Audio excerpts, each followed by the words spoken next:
Right, hello. So this is going to be about sorting, just sorting on this one, bubble sort.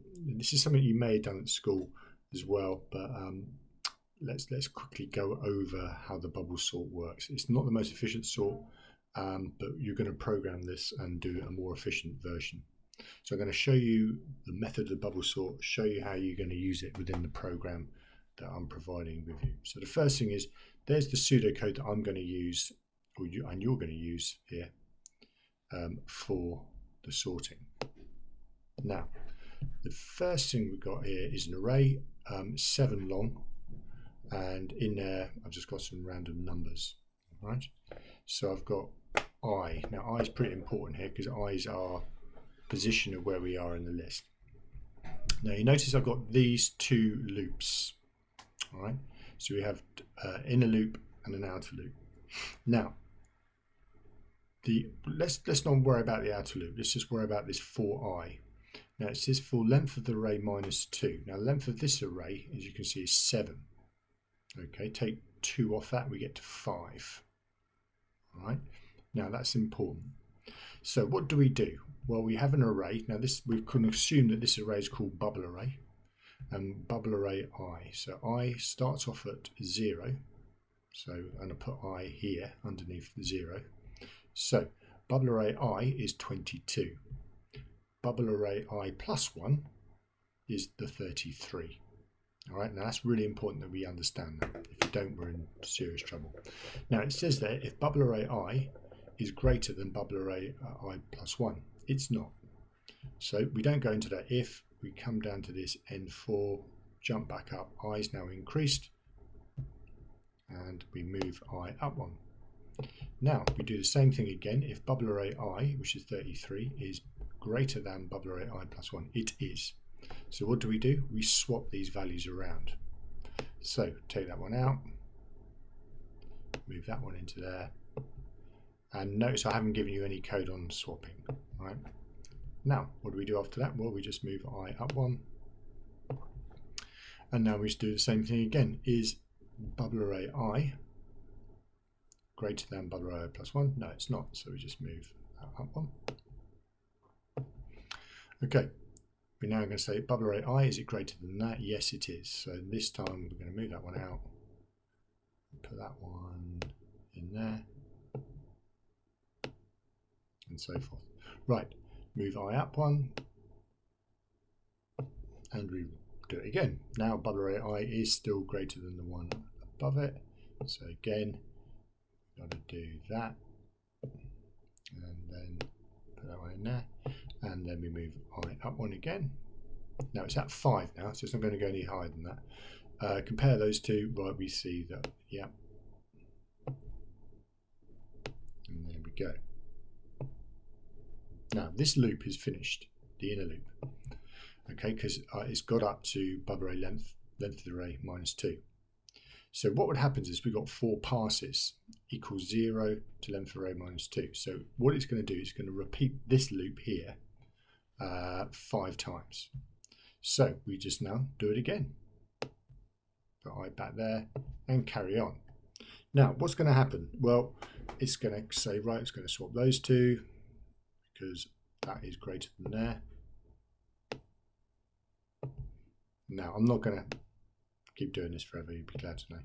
And then we move I up 1 again. That's okay, that's okay, that's not okay, so we're going to swap those over. Okay, and then keep going. Now we'll just finish this part here. Right, now we're going to go right, okay, yeah, we need to swap those, and there we go. So that goes in there, and then we move it up there, and then we compare those 2. Now we've just done 2 passes, we've still got another 3 to go. Now if we do another 3, it should be sorted, but you should notice, okay, something, well actually no, we do end up doing 6 because we do 0 to 5, okay, which is 1 less than the actual length of the array, if you like. Now, what happened in the first part, you'll notice that that number there, the 98, rose to the top. Now, that doesn't matter if that number was up here, it would have still risen to the top. The second pass, you notice that the second highest number is in the correct position. And if we keep going, it's actually, you can see there that it is actually already sorted. That was pure luck. I didn't plan for that to happen, but we would still keep going and do that. Now, I know that that's not the most, some of you will have noticed that's not very efficient. You can do better jobs than that. Yes, you can. Yes, you can. Now, so what you'll do then is you're going to code this. Now, in your sorting task here, you've got some code. So you Control A, select it all, and paste it into a new console app. So here is the console. Oh no, I've not changed the colors. It looks awful, doesn't it? So here is the code. And let's get everything a bit bigger. Right. So let's just run it and then I'll explain it. I've just done something bad, haven't I? Well, let's just copy the code again. I've just deleted something. Idiot. Oh, really?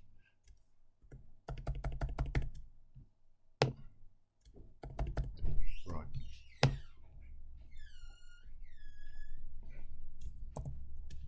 Right, it should work now. So when I run it, first off you ask how many numbers do you want. So we just did 10 numbers there. And what it's done is done a number between, I think, 0 and 999.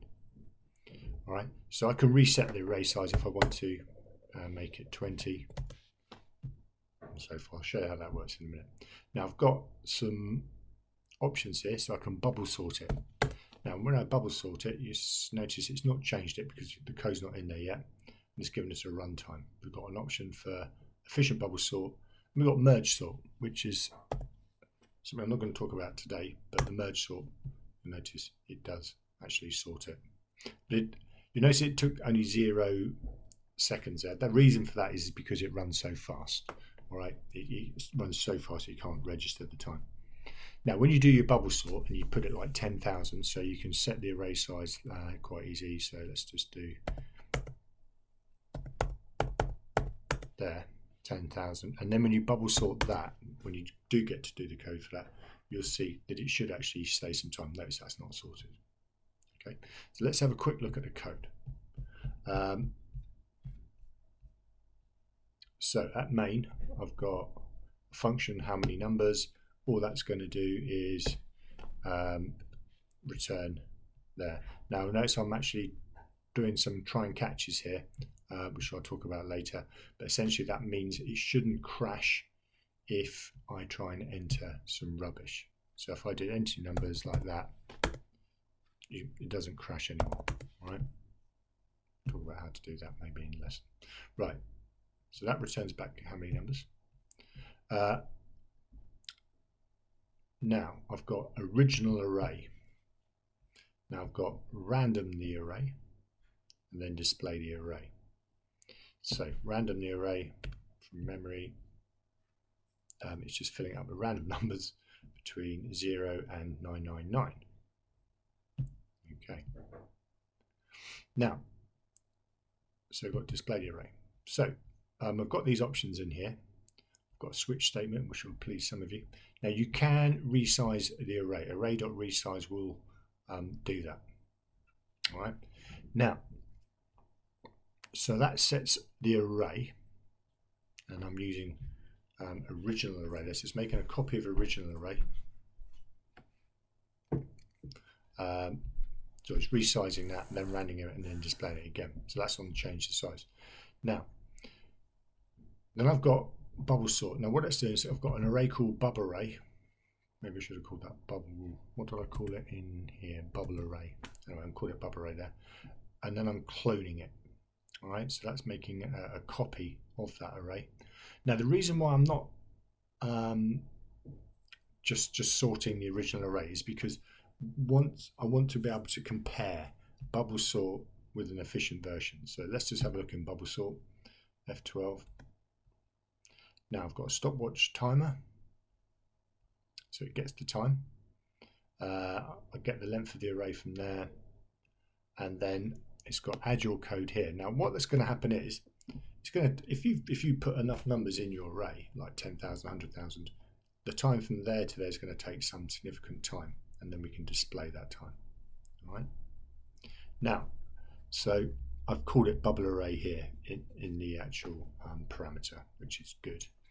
Now you notice I've also got one called efficient bubble sort, and again that's completely empty. So what the idea is once you follow my code on bubble sort, now I emphasize that enough, don't go your own way here. I want you to follow the pseudocode exactly, and then you get this working. Sorry, you get that working.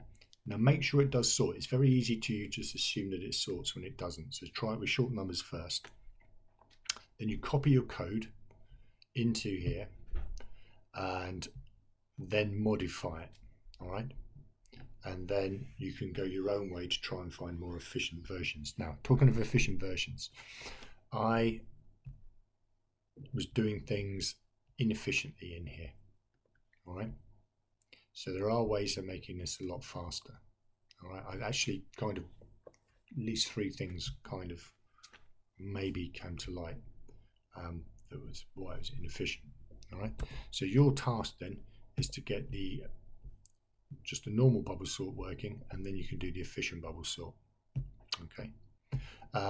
You'll notice as well in your task here that you've got and a link there to YouTube. You can't access that again unless you open the Word document there, and that's how you access the code as well. I forgot to mention that you can't access the code from here because it's an image. All right. Now I will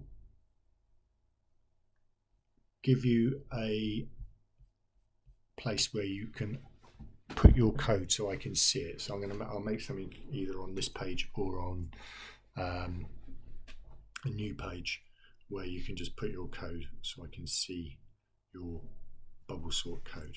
Okay, so that's your task then for that, and that should be fairly straightforward-ish.